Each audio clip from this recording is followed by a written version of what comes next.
제가 이제 장사를 지금 순순히 장사로만 따지면은 2000년부터 시작했나 했으니까 지금 한 23년째 정도 장사를 하고 있죠. 이 장사를 하면서 오늘은 장사꾼에 대한 이야기들을 좀 여러분들한테 해드리고 싶어요. 장사를 어떻게 하면 좋을까요? 장사를 시작하고 싶은데 이런 분들이 사실 많이 오세요. 사실 장사하는 사람이 100%의 마음을 열고 모두 이야기해 드릴 수는 없어요. 그래서 오늘은 70%, 80% 마음을 열고 장사꾼의 마음가짐이랄까? 이런 것들을 말씀드리도록 하겠습니다. 이게 90%가 되려면 술을 마시는 사이가 돼야 돼. 100%가 되려면 혈연관계가 돼야 돼. 궁금한 거 있으면 질문하세요. 사장님께서 장사하는 데 있어서 어떤 목표가 있을까요? 있지.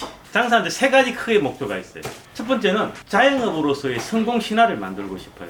저는 계속 사업이라는 말을 한 번도 한 적 없어요. 친구들하고 술을 마시는 어디서는 너 마음업 하면 항상 장사한다 그랬지 나쁘끄럽게 막 사업한다 이런 말은 못해요. 그래서 그냥 장사꾼이에요. 장사꾼으로서 어떤 큰 배경이나 반짝반짝거리는 숟가락을 물고 태어나지 않았지만 성공할 수 있다는 성공 사례를 만들고 싶다는 게 첫 번째 목표고, 두 번째 목표는 이상하게 들리겠지만 저는 어릴 때부터 그런 게 있었어요. 저의 왕국을 만들고 싶어요. 나만의 왕국. 손님인 줄 알고 깜짝 놀랍니다. 거창하게 들리시겠지만 그냥 이런 정도 어떤 하나의 큰 건물이라든가 하나의 큰 상권에서 여기서 컴퓨터에 관련된 모든 것을 원스톱으로 할 수 있는 그런 나만의 생각으로 나의 철학으로 다른 외부적인 압력이나 이런 걸 받지 않고 할 수 있는 나만의 컴퓨터 왕국을 만들고 싶은 거죠. 세 번째, 첫 번째하고 좀 상통되는 거긴 하지만 장사라는 단어가 부끄럽지 않은 단어를 만들고 싶어요. 왜 그러냐면 저도 제가 기억하는 한 제가 아주 어릴 때부터 우리 부모님이 마산에서 횟집을 하셨어요. 거기서 제가 초등학교, 중학교, 고등학교, 대학 시절까지 사실은 거기서 보냈죠. 정말 시장 한복판에서 시장 사람들의 살아있는 그 시장의 그걸 온몸으로 느끼면서 자랐거든요. 그리고 제가 친구들한테나 직장 생활하고 뭐 연애를 하고 뭘 할 때도 집이 어디냐 하면 저는 항상 그렇게 이야기했어요. 우리 집 마산 어시장인데? 그렇게 이야기했습니다. 그래서 어릴 때부터 장사라는 거에 대해서 그런 부끄러움이 없이 장사는 굉장히 떳떳한 거다라고 믿고 자랐거든요. 그런데 아직도 뭔가 사업과 장사를 뭔가 서로 격차를 둔 그런 개념으로 생각하시는 분들이 있는데 그렇지는 않습니다. 여러분들이 생각하시는 사업의 100개 중에 95개는 사실은 장사예요. 장사를 시작하는 단계에서 장사라는 단어, 장사꾼이라는 이 말에 듣는 것에 대해서 부끄러움을 가진다면 그 장사꾼은 성공할 수가 없어요. 제가 유튜브나 커뮤니티의 영상에서 항상 저는 스스로 장사꾼이라고 이야기를 해요. 장사꾼이라는 단어 자체가 부끄러운 단어가 되지 않게 직업으로서 떳떳한 단어가 될 수 있는 어떤 명사로 만들어 보고 싶은 게 꿈입니다. 우린 또 자연스럽잖아. 카톡은 또 카톡대로. 인터넷 판매를 따로 안 하시는 이유가 있을까요? 크게 한 두 가지 정도 이유가 있습니다. 첫 번째는 대부분의 컴퓨터가 제 눈앞에 있으면서 그리고 우리 직원들하고 유기적으로 이야기를 하면서 조립을 하고 작업을 함에도 불구하고 어쩔 수 없이 조립의 실수, 부품의 실수들이 생겨나고 있어요. 그리고 모든 컴퓨터를 대면 판매를 하죠. 대면 상담을 하고 저는 키오스크의 효율성에 대해서 인정하지만 키오스크의 어떤 다른 측면, 내가 하고 싶은 말을 다 하지 못하고 내가 듣고 싶은 말을 다 듣지 못한다는 그런 부분에 대해서는 조금 안 좋은 쪽도 있다고 생각을 해요. 그런 키오스크적인 판매를 저는 싫어해요. 어떻게 됐든 10분을 상담하든 30분을 상담하든 사람과 사람, 면담과 면담을 통해서 이야기를 하고 내한테 맞는 부품을 조율을 해 나가고 이렇게 하는 걸 원하거든요. 근데 그렇게 함에도 나중에 어떤 오해나 실수와 이런 것들이 생겨나고 있습니다. 그런데 이거를 인터넷을 통해 가지고 어떤 소통이 없이 판매를 했을 때, 그리고 지금보다 판매 수량이 더 많이 늘어났을 때, 물론 직원을 더 뽑으면 되겠다라고 이야기를 하겠지만 더 많은 문제들이 생길 수가 있어요. 그래서 그거를 감당할 수 있느냐, 제 능력으로는 거기까지는 힘듭니다. 그래서 저는 암만 매장이 커지고 직원이 늘어나더라도 대면 판매의 원칙은 끝까지 지키려고 그래요. 그리고 제가 감당할 수 있는 만큼의 판매를 하겠다는 그 원칙을 지키려고 하는 거죠. 그리고 두 번째, 약간 현실적이고 물리학적인 이유라고 이야기하면 좀 과학적으로 들리나? 역학적인 부분도 있긴 한데, 컴퓨터가 조립을 한 개 하고 나면은 기본 10kg에서 20kg 이상까지 나가는 애들이 있어요. 그리고 부품들이 옛날보다 비해가지고 굉장히 커지고 넓어지고 무게감이 나가죠. 이런 것들을 인터넷 판매를 해서 택배 배송을 했을 때 그 과정을 버텨낼 수 있게 포장을 할 자신이 우리는 없어요. 물론 다른 분들은 정말 컴퓨터 한 대, 롤 포장지 한 대를 다 써가면서 이렇게 안전하게 포장하시는 분들이 있습니다. 하지만 저희들은 솔직히 그렇게 포장을 할 자신이 없어요. 그렇게 포장을 못 해가지고 나가서 저희들이 팔은 것 중에 30대 중에 한 대만이라도 배송 중에 불미스러운 사고가 생겼을 때 솔직히 그것까지 책임질 자신이 없어요. 그 뒷감당을 다 해낼 여력도 없고, 그리고 거기에서 투자되는 시간과 비용을 때문에 오프라인 매장에 소홀해지지 않을까 하는 걱정이 생기죠. 그런 이유 때문에 온라인 판매는 안 하고 있고 앞으로도 하지는 않을 거예요. 전화도 주문 상담을 따로 안 받으시잖아요. 그것도 이유가 있을까요? 그렇죠. 전화나 메일이든 참 많은 구매 문자 문의가 오세요. 학원인데 10대를 차리고 싶은데, PC방을 차리고 싶은데 뭐 30대를 사고, 특히 학원이나 배움 같은 데 문의가 굉장히 많이 오시거든요. 보통 그런 데는 차리면 기본적으로 5대에서 10대씩 컴퓨터가 들어가요. 저라고 장사를 하는데 그런 데에 대한 욕심이나 이런 게 없지 않을까 싶지만, 다시 한번 생각해 보면은 이런 일회성인 대량의 구매에 치우쳐가지고 매장에 오시는 한 대 사는 손님, 2대 사는 손님, 이 손님한테 소홀해진다면은 안 된다라는 원칙을 가지고 있죠. 그래서 저희들이 일절 문자 상담이나 전화 상담, 메일 상담 이런 거는 안 하고 있다는 점. 아마 제 메일 통이나 우리 가게 문자 통을 한번 보시면요, 정말 여러분이 상상하지 못하는 문자와 메일들이 정말 많이 오고 있어요. 사과에 컴퓨터 수리가 오시면 따로 안 받으시는데 그것도 말씀 한번 해주세요. 초기에는 받았어요. 당연히 대전에서 장사를 할 때도 받았고, 서울에 올라와가지고 상암동 시절에 그때도 큰 다사 컴퓨터 수리 오면 다 받아들였어요. 받아들이고 수리해주고 되면 안 된다 해드렸는데, 우리가 들어오는 모든 컴퓨터를 수리를 할 수는 없거든요. 실패할 수도 있고 시간이 너무 많이 걸리는 수리도 있고, 연식이나 이런 것 때문에 수리 자체가 원인을 알더라도 불가능한 그런 경우들이 있죠. 근데 그때 몇 번 좀 불미스러운 일을 당했어요. 야, 몇 시간 걸려가지고 왔는데 고치도 못하고, 유튜브에 보니까 뭐 5만 컴퓨터 다 고치는 것처럼 그래 하더만은, 택시 타고 몇 시간 걸려서 왔는데 이 고치도 못할 거니 유튜브 다 거짓말이네? 실제로 그랬어요. 내 시간 물리네. 이까지 왔다 가면 교통비 물리네. 되게 당황스러운 적이 또 많이 있었죠. 거기다 또 더불어가지고, 여러분들이 사실 영상에 보시는 거는 저희들이 하루에 10시간 일하는 거에 그렇게 일부분밖에 안 되잖아요. 그죠? 토요일 날 8시간 근무를 합니다. 근데 토요일 날 영상에 여러분들이 보시는 거는 20분에서 30분 내외죠. 나머지 7시간 반 동안 어떤 일이 가게에서 벌어지는지 사실 여러분들 다 보지는 못하세요. 여러분들이 보기엔 쪼매난 컴퓨터 가게지만 사실 사무적인 이런 긴 일들이 할 게 많거든요. 그런 일들, 우리 컴퓨터를 사가신 분들의 컴퓨터 AS를 다 제쳐놓고 제가 다른 컴퓨터 붙어가지고 돈 벌겠다고, 우리 컴퓨터 AS는 돈이 안 되니까 안 되잖아요. 무상으로 해줘야 되니까 대부분의 경우. 타사 컴퓨터는 수리가 돈이 되니까 이거에 달라붙어 있으면 과연 그게 올바른 장사꾼인가요? 아니다라고 생각을 해요. 제가 항상 말했죠. 초심은 바뀌어야 됩니다. 직원이 1명 있을 때와 직원이 10명 있을 때의 상황과 이런 건 다 바뀌는 거죠. 가끔씩 그런 이야기 하잖아요. 기업이 갑자기 되게 커져가지고 막 뭔가 일을 하는데 어떤 서비스나 이런 게 과거에 머물러 있을 때 여러분들은 어떤 말을 하세요? 야, 회사는 커졌는데 아직 마인드는 구멍가게 시절 그 마인드다. 그런 말들을 하죠. 초심이 머물러 있으면은 그런 상황이 생기는 거라고 생각을 해요. 또 저희들이라고 사실 또 항상 바쁜 건 아니거든요. 정말 한가할 때도 있어요. 맨날 바쁘면 벌써 뭐 빌딩 원래 이 건물 샀지. 정말 그럴 때는 저희들이 앉아 영상을 보시는 분들한테 어떤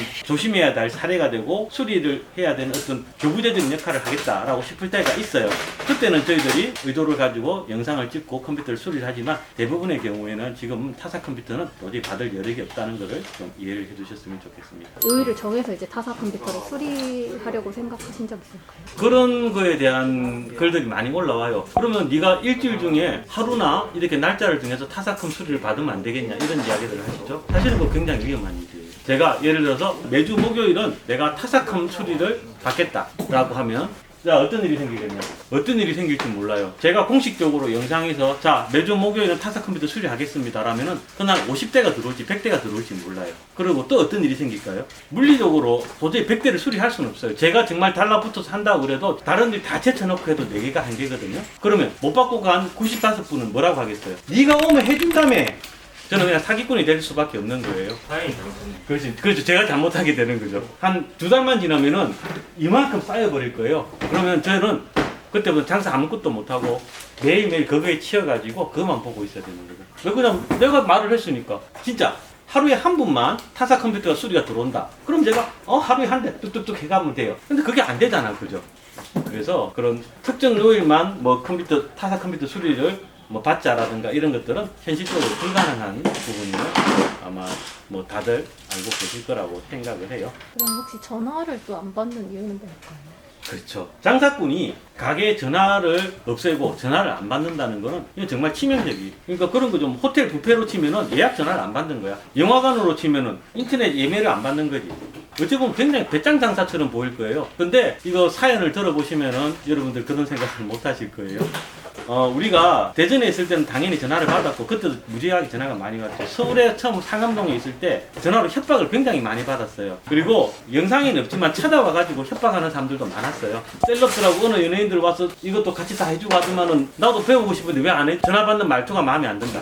전화로 컴퓨터 고장이 나서 수리 상담 문의를 했는데 제대로 응대를 안 해줬다. 전화를 거신 분들은 전화를 받는 사람이 컴퓨터를 조립을 하고 있는지 수리를 하고 있는지 상담을 하고 있는지 거래처 사람들하고 만나고 있는지 그런 건 사실은 전혀 신경을 못 쓰실 수밖에 없어요. 내가 전화를 했고 통화를 됐으니까 전화를 받은 직원 혹은 사장은 내 통화에 집중해야 된다는 그렇게밖에 생각을 사실은 하죠. 근데 그 통화에 집중하지 못하고 가게에서 일어나는 시급한 일을 하다 보면은 손님들은 화를 내요. 일단 그래서 고민이 했죠. 제가 생각해 보니까 저희들은 이 시청이나 나라에서 구청에서 운영하는 콜센터는 아니었어요.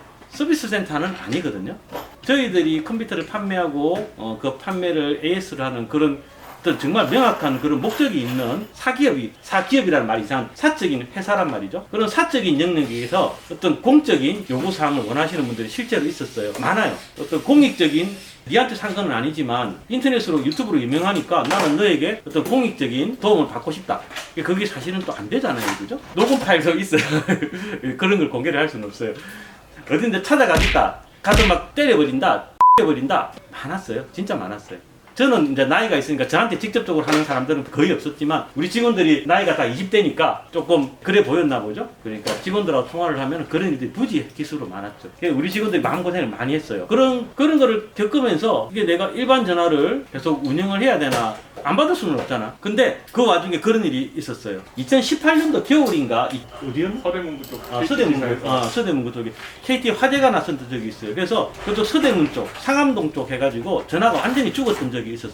하루 반 동안 그랬을 거예요. 뉴스도 크게 나서 아마 웬만한 분들 기억을 하실 거예요. 토요일이었는데 갑자기 전화가 안 오는 거야. 가게 전화벨 소리가 안 울려요. 퇴근할 때까지. 그리고 이상하다 싶으면서 가게 일에 정말 집중을 할 수 있었거든요. 딱 집중해서 상담을 하고 조립도 집중해서 하고 AS도 집중해서 하고 이런 그래. 그때부터 이제 정말 좀 불가분의 선택이었지만 가게 전화를 끊고 그런 매장에 찾아오시는 분들에 한해서 대신 우리가 판매한 컴퓨터에 대해서는 저희들이 전화번호를 드리고 문자를 받아서 철저하게 저희들이 전화를 드리고 대응을 해드리고 있습니다. 아시겠지만 제가 매장 일을 하면서 유튜브라고 하는 그 두 가지 직업을 가지고 있잖아요. 저는 본질은 장사꾼이에요. 두 번째가 유튜브인데 그 두 가지 일을 병행을 하기는 정말 힘들었죠. 그래서 제가 구하나서도 걸리고 이석정도 걸리고 아직까지 좀 고생을 하고 있어요. 잠깐 이야기하다 약간 울컥했어. 정말 옛날 생각나고 막 울컥하고 감히 제가 비교할 수 있는 분은 아니지만 예를 들어서 백종원 사장님이라고 할게요. 백종원 사장님 같은 경우에 프랜차이즈도 하시니까 되게 유명하시잖아요. 근데 백종원 사장님 개인 전화번호가 열려 있어. 그 전화로 프랜차이즈 창업 상담만 문의 전화가 오실까요? 내 프랜차이즈를 운영하는 사장님들의 크레임만 그 전화가 오실까요? 아닐 거예요. 전국에 있는 모든 음식점을 하시는 분들이 우리 가게 컨설팅 좀 해주세요. 개인 주부들, 자취생들, 아빠들 다 전화와서 다음 우리 딸 생일인데 내가 맛있는 음식을 해주시면 레시피 좀 만들어주세요. 아니 텔레비 보니까 뭐 친절하게 가서 뭐 골목식당 다 해주더만 왜 우리 가게는 안 해주세요? 뭐 감히 제가 비교할 수준은 아니라고 분명히 말씀드렸지만 그런 전화들을 저희들이 계속 받아왔는 거죠. 전화를 못 받는 부분에 대해서는 좀 이해를 좀 부탁드리도록 할게요. 사장님께서는 스스로를 꼰대라고 생각하시나요? 뭐라 금방 가끔씩 이런 생각을 합니다. 꼰대와 멘토의 차이는 뭘까? 자, 지나가시는 젊은 친구들한테 물어볼게요. 돈을 주면은 멘토고 돈을 안 주면 꼰대다. 제가 해달라고 하면 멘토고요. 해달라고 했지 않았는데 얘기하면 꼰대죠. 저는 가끔 이런 생각이 들어요. 지적하는 사람이 유명한 연예인이나 텔레비에 나오는 대학 교수님이나 박사님 그런 유명한 사람이 똑같은 말을 하면 우리는 그걸 멘토라고 부르죠. 텔레비에 나와서 아주 유명한 교수님이 아이를 양육하는 방법, 강아지를 잘 돌보는 방법, 가게를 잘 운영하는 방법, 젊은 20대들이 앞으로 살아가야 될 방향에 대해서 이야기하는 방법. 본질은 다 들어보면은 우리 삼촌이 하는 이야기, 우리 아버지가 하는 이야기, 우리가 학교 다닐 때 선생님이 하던 이야기, 결국은 맥락은 상통하죠. 저는 그렇게 생각합니다. 과거에 살았던 사람들에 대한 경험이나 시행착오에 대한 이야기들을 받아들이지 못한다면 우리 인류는 지금까지도 돌도끼를 쓰고 있어야 돼요. 전기차는 생각도 못할 거고 스마트폰은 생각도 못할 거고 아직도 라이트 형제가 만드는 비행기가 날아다니는 거 보고 감탄을 해야 될 수도 있어요. 그런 이야기들을 하죠. 지구상에서 왜 인류만 문명을 만들었느냐. 문어나 침팬지나 개미들도 굉장히 발달된 지능을 가지고 있는데 언어 때문이죠. 언어. 인류만이 언어를 통해서 나의 지식, 내가 경험했던 것을 후대에 물려주고 있고 그런 기반이 되어 있었기 때문에 인류만이 이 지구에서 문명을 만들 수 있었던 거죠. 그런데 꼰대야 받아들이지 않겠어 라고 하면은 과학이든 문명이든 문화든 그 수준에서 머물러 있을 수밖에 없는 거라고 생각을 합니다. 나의 무언가를 지적해주고 도움을 주는 사람들을 다 꼰대라고 이야기를 한다면 그러면 박정호 선수가 와가지고 투구폼을 잡아주는 것도 꼰대인가? 김연아 선수가 후배들한테 자세를 잡아주고 이것도 꼰대인가? 아니잖아요. 그죠? 꼰대와 멘토의 차이는 저는 같다라고 생각을 해요. 그래서 물론 여기서 말하는 기술의 방법이 있겠죠. 설득적이고 점잖고 어떤 이론을 바탕으로 경험을 바탕으로 이야기를 하면 멘토의 화법이 될 것이고 화법의 기술이 없이 그냥 머리에서 입까지 중간 과정을 거치지 않고 나온다면 의도는 같겠지만 꼰대 이야기로 들리지 않겠냐라고 생각을 해요. 그래서 말하시는 분들도 어떤 설명과 이성을 바탕으로 이야기를 한다면 삼촌도 아빠도 우리 회사 부장님도 어제까지는 꼰대였지만 멘토가 될 수 있을 거라고 생각을 합니다. 사실은 하고 싶은 이야기들이 굉장히 많아요. 장사꾼으로서 꼰대로서 아빠로서 삼촌으로서 하고 싶은 이야기들이 많이 있는데 장사도 해야 되니까 이야기가 너무 많이 길어요. 오늘 이 꼰대 아저씨의 말이 여러분들이 생각하는 장사나 그런 방향성에 대해서 나쁜 방향이 되지 않을 거라고 반응들이 보인다면 괜찮다고 하면은 제가 한번 시리즈로 해볼까 하는데 도움이 될지는 모르겠습니다. 젊은 분들도 내보다 앞에 있는 사람들의 이야기를 자꾸 그냥 꼰대라고 듣기 싫어하지 말고 색깔 바꿔봐. 아 이게 멘토인가? 꼰대인가 막 헷갈려 하잖아? 그럼 뭐 들을 게 막 있다? 장사하러 가야 돼서 오늘은 여기까지.